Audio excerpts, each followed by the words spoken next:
నమస్కారం. ముక్తినాథ్ యాత్ర జీవితంలో ఒకసారైనా చెయ్యాలి అని చాలామంది అనుకుంటూ ఉంటారు. అండ్ మన పెద్దవాళ్ళని మనం పంపించాలి వాళ్ళు అనుకున్న ప్రకారం అని చెప్పేసి కూడా చాలామంది ప్లాన్ చేస్తూ ఉంటారు. అయితే ఆర్‌వి టూర్స్ అండ్ ట్రావెల్స్ ముక్తినాథ్‌కి సంబంధించి ప్రత్యేకమైన ప్యాకేజీని అందుబాటులోకి తీసుకొచ్చింది. మరి ఆ ప్యాకేజ్ వివరాలేంటి? పెద్దవాళ్ళు వెళ్ళేటప్పుడు ఎటువంటి జాగ్రత్తలు తీసుకుంటారు? అసలు ఏ విధంగా ఉంటుంది? ఈ ప్యాకేజ్‌లో ఆర్‌వి టూర్స్ అండ్ ట్రావెల్స్ అందిస్తున్న సౌకర్యాలు, సదుపాయాలేంటి? ఇవన్నీ కూడా మనకు క్లియర్‌గా ఎక్స్‌ప్లెయిన్ చేయడానికి ఆర్‌వి టూర్స్ అండ్ ట్రావెల్స్ నుంచి సీనియర్ మేనేజర్ జశ్వంత్ గారు ఉన్నారు. మాట్లాడదాం. జశ్వంత్ గారు నమస్కారం అండి. నమస్తేనండి. నేను ఇప్పుడు చెప్పిన విధంగా చాలామంది పేరెంట్స్‌ని పంపించడానికి ఎక్కువగా ఇష్టపడుతూ ఉంటారు ముక్తినాథ్ యాత్రకు సంబంధించి. మరి ఆర్‌వి టూర్స్ అండ్ ట్రావెల్స్ ముక్తినాథ్‌కి సంబంధించి ఎటువంటి ప్యాకేజ్ అందిస్తోంది? ఆ పూర్తి వివరాలు ఒకసారి ఎక్స్‌ప్లెయిన్ చేయండి. మీరన్నట్టుగా అండి, ముక్తిని ప్రసాదించే దేవుడు అనమాట. సో జీవితంలో ఒక్కసారైనా సరే ముక్తినాథ్ వెళ్ళి ముక్తినాథ్ దర్శనం చేసుకొని రావాలనేసి ప్రతి ఒక్కరికి కోరిక ఉంటుందన్నమాట. సో ముక్తినాథ్ యాత్ర అనగానే చాలామంది ఎక్కువగా పెద్దవాళ్ళు రావడానికి ఛాన్స్ ఉంటుంది. సో అలాగే ఈ ముక్తినాథ్ అనేది ఏంటంటే అండి, మనం ప్రజెంట్ ఇండియా నుంచి నేపాల్ వెళ్ళి సో నేపాల్లో ఉన్నటువంటి ముక్తినాథ్ టెంపుల్ చూసుకొని రావాల్సి ఉంటుందన్నమాట. సో కాబట్టి అంత దూరం వెళ్తున్నాం కనుక ముక్తినాథ్కి అక్కడ సరౌండింగ్స్లో ఉన్నటువంటి కొన్ని టెంపుల్స్ మనకు నేపాల్లో ఉన్నాయి. అలాగే ఇండియా బార్డర్కి సంబంధించి కొన్ని టెంపుల్స్ని కవర్ చేసుకొని ఈ ముక్తినాథ్ అనేది కొద్దిగా లాంగ్ ట్రిప్ అనేది ప్లాన్ చేయడం జరిగిందనమాట. ఈ టోటల్ ట్రిప్ వచ్చేసేసి మనకి 12 nights 13 days ఉంటుందన్నమాట. సో ఈ 12 nights 13 daysలో ముఖ్యంగా మనం ఫ్లైట్స్ ప్యాకేజ్ ఇస్తున్నాం అనమాట.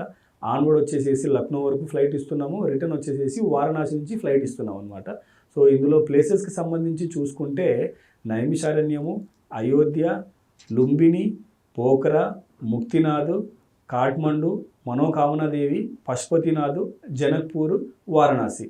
సో ఇలాగా అక్కడ ఉన్నటువంటి నార్త్ ఇండియాకి సంబంధించి అంటే నేపాల్ కంట్రీకి సంబంధించి సరౌండింగ్స్లో ఉన్నటువంటి మన ఇండియాలో ఉన్న టెంపుల్స్ని కూడా కవర్ చేసుకుంటూ ఈ ప్యాకేజ్ అనేది డిజైన్ చేయడం జరిగిందనమాట.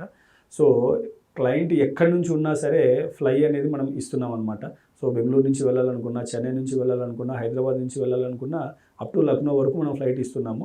రిటర్న్ వచ్చేసేసి వారణాసి నుంచి వారి డెస్టినేషన్కి ఫ్లైట్ అనేది ఇవ్వడం జరుగుతుంది అనమాట. సో ఈ ఫ్లయింగ్ అంతా కంప్లీట్గా డొమెస్టిక్ ఫ్లైట్సే ఉంటాయండి. సో మిగతా ట్రిప్ అంతా కూడా లక్నో నుంచి మొదలుపెట్టి రిటర్న్ మళ్ళీ మనం వారణాసి వచ్చేంత వరకు కంప్లీట్గా బస్సులోనే టూర్ అనేది ఉంటుందన్నమాట. సో ఈ షెడ్యూల్కి సంబంధించి చూసుకుంటే మొట్టమొదటి మనం లక్నోకి రీచ్ అయిన తర్వాత నైమిషారణ్యం వెళ్ళి నైమిషారణ్యంలో చూడాల్సినటువంటి మెయిన్ టెంపుల్స్ అన్నీ కవర్ చేసుకొని అక్కడ చేయాల్సినటువంటి సత్యనారాయణ స్వామి వ్రతం చూసుకొనేసేసి అక్కడ నుంచి మనం అయోధ్య వెళ్ళి అయోధ్యలో ఉన్నటువంటి రామ మందిరము, అక్కడ ఉన్నటువంటి హనుమాన్ గడి, సరయూ నది చూసుకొని టువర్డ్స్ మనం నేపాల్ వెళ్తాం. సో నేపాల్ వెళ్ళిన తర్వాత సోనోలి బార్డర్ మీద మనం లోపలికి ఎంటర్ అయిపోయి సోనోలి బార్డర్లో ఒక నైట్ స్టే చేసి పక్కనే ఉన్నటువంటి లుంబిని బుద్ధుని యొక్క బర్త్ ప్లేస్ అనమాట. సో అక్కడ ఉన్నటువంటి మాయాదేవి టెంపుల్ దర్శనం చేసుకొని అక్కడ నుంచి మనం పోఖ్రా వెళ్తాం. సో పోఖ్రా వెళ్ళిన తర్వాత కంప్లీట్గా అక్కడ మనం ఒక 4 nights స్టే అనేది ఉంటామండి. ఎందుకంటే పోఖ్రా నుంచి ముక్తినాథ్ అనేది స్టార్ట్ అవుతుంది అనమాట.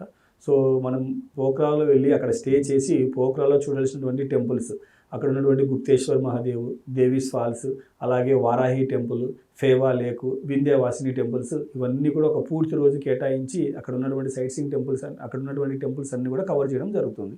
దాని తర్వాత ముక్తినాథ్ దర్శనానికి మనం వచ్చేసేసి వెహికల్ ద్వారా తీసుకెళ్తున్నామండి. ఎందుకంటే అక్కడ మనకి చార్టెడ్ ఫ్లైట్ కూడా ఉందన్నమాట. సో సేఫ్టీ రీజన్స్ వల్ల చార్టెడ్ ఫ్లైట్ అనేది చాలా తక్కువ సేపే ఫ్లై అవుతుంది. సో మనం పబ్లిక్ని తీసుకురావాలి అంటే కొంచెం ఇన్కన్వీనియన్స్ అవుతుందన్న ఉద్దేశంతో కంప్లీట్గా మనం బై రోడ్ తీసుకెళ్తున్నాం అనమాట. సో అర్లీ అవర్స్లోనే స్టార్ట్ అవ్వాల్సి ఉంటుంది. ప్రతి నలుగురికి ఒక వెహికల్ అనేది ఏర్పాటు చేయడం జరుగుతుందండి. సో మనం లక్నో నుంచి అసే గ్రూప్ ఆఫ్ పీపుల్ 40 మంది 80 మంది ఎంతమంది ట్రావెల్ చేసి వెళ్ళినా అక్కడికి వెళ్ళిన తర్వాత పోఖ్రాలో మొత్తానికి ఈచ్ 4 మెంబర్స్కి నలుగురికి ఒక వెహికల్ అనేది ఏర్పాటు చేయడం జరుగుతుందన్నమాట. చాలా లగ్జరీగా వెళ్ళి ముక్తినాథ్కి దర్శనం చేసుకొని అదే రోజు తిరిగి సాయంకాలానికంతా బ్యాక్ వచ్చేస్తాం. సో పోఖ్రా నుంచి ప్రతి వెహికల్లో నలుగురు వెళ్ళి ముక్తినాథ్కి వెళ్ళిన తర్వాత ముక్తినాథ్ పార్కింగ్లో మన వెహికల్స్ అన్ని స్టాప్ చేసి అక్కడ నుంచి కేవలం ఒక 1.5 kilometer మాత్రమే నడిచేది ఉంటుంది. అక్కడికి వెళ్ళిన తర్వాత ముక్తినాథ్లో 108 దారులు ఉంటాయన్నమాట. సో ఆ 108 దారాలలో స్నానం చేసి అక్కడ ఉన్నటువంటి పుణ్యకుండం, పాపకుండంలో కూడా దర్శనం చేసుకొని ముక్తినాథుని దర్శనం చేసుకుంటూ రిటర్న్ బ్యాక్ మనం పోఖ్రాకు వచ్చి స్టే చేస్తాం. సో దాని తర్వాత ఒక రోజు పూర్తిగా రెస్ట్ అనేది ఇవ్వడం జరుగుతుంది. ఎందుకంటే ఇంత లాంగ్ జర్నీ చేసి ఆ టెంపుల్కి వెళ్ళొచ్చిన తర్వాత జనాలు టైర్డ్ అవుతారన్న ఉద్దేశంతో ఆ రోజు అక్కడ స్టే చేయడం అనేది జరుగుతుంది అనమాట. సో దాని తర్వాత రోజు అక్కడ నుంచి మనం మనోకామనాదేవి వచ్చి అమ్మవారి టెంపుల్ అండి, చాలా ఫేమస్ టెంపుల్, హిల్ మీద ఉంటుందన్నమాట. సో ఈ టెంపుల్ వెళ్ళాలంటే కూడా త్రూ రోప్వేలో వెళ్ళాల్సి ఉంటుంది. సో రోప్వేలో వెళ్ళి దర్శనం చేసుకొని అక్కడి నుంచి మనం కాఠ్మండూకి వచ్చేస్తాం. సో కాఠ్మండూ వచ్చిన తర్వాత అక్కడ ఒక 2 nights స్టే ఉండి కాఠ్మండూలో చూడాల్సినటువంటి మెయిన్ టెంపుల్స్ పశుపతినాథ్ టెంపుల్, తర్వాత అక్కడే పక్కనే ఉన్నటువంటి గృహేశ్వరి టెంపుల్, జలనారాయణ టెంపుల్, ఇలాగా అన్ని టెంపుల్స్ని కవర్ చేసుకుంటూ పశుపతినాథ్లో చేయాల్సినటువంటి హోమము, తర్వాత రుద్రాభిషేకం అన్నీ కూడా కంప్లీట్ చేసుకొని టువర్డ్స్ మనం జనక్పూర్ వెళ్తాం. సో జనక్పూర్లో ఉన్నటువంటి జనక్ మహారాజు ప్యాలెస్, అక్కడ ఉన్నటువంటి గంగా హారతి సాయంకాలం టైంలో, ఇంకా అక్కడ ఉన్నటువంటి హనుమాన్ టెంపుల్, ఇవన్నీ కూడా కవర్ చేసుకుంటూ రిటర్న్ బ్యాక్ మనం వారణాసికి వచ్చేస్తాం. సో వారణాసి వచ్చిన తర్వాత అక్కడ కూడా ఒక 2 nights స్టే ఉండి వారణాసిలో చూడాల్సినటువంటి మెయిన్ టెంపుల్స్, అక్కడ చేయాల్సినటువంటి పూజా కార్యక్రమాలు, ఇంకా చివరిగా ఏదైనా బ్యాలెన్స్ షాపింగ్ ఉందంటే అది కూడా కవర్ చేసుకొని రిటర్న్ బ్యాక్ మనం వారణాసి నుంచి ఫ్లై అనేది ఉంటుందన్నమాట. సో ఈ విధంగా 12 nights 13 days టూర్ అనేది ఉంటుంది. కంప్లీట్గా బై బస్ టూర్ అండి ఇది. సో మనం ఉన్నటువంటి డెస్టినేషన్ నుంచి ఆన్వర్డ్ లక్నో వరకు ఫ్లైట్, రిటర్న్ వారణాసి నుంచి ఫ్లైట్ అనేది ఇవ్వడం జరుగుతుంది. ప్లస్ బ్రేక్ఫాస్ట్, లంచ్, డిన్నర్ 3 కూడా మన తెలుగు వాళ్ళని వంట వాళ్ళని పంపించి వాళ్ళకి కావాల్సినటువంటి కంప్లీట్ తెలుగు భోజనం అనేది ప్రొవైడ్ చేయడం జరుగుతుంది. అలాగే మంచి అకామిడేషన్ ఉంటుంది, ఏసీ బస్సులు ఉంటాయి. ప్రతి ఒక్క గ్రూప్తో పాటు ఒక 2 టూర్ మేనేజర్లు కూడా ఉంటారనమాట ఈచ్ బస్తో పాటు. సో ఇవన్నీ కలుపుకొని కేవలం 76,500కే ఈ ప్యాకేజ్ అనేది ఇవ్వడం జరుగుతుంది అనమాట.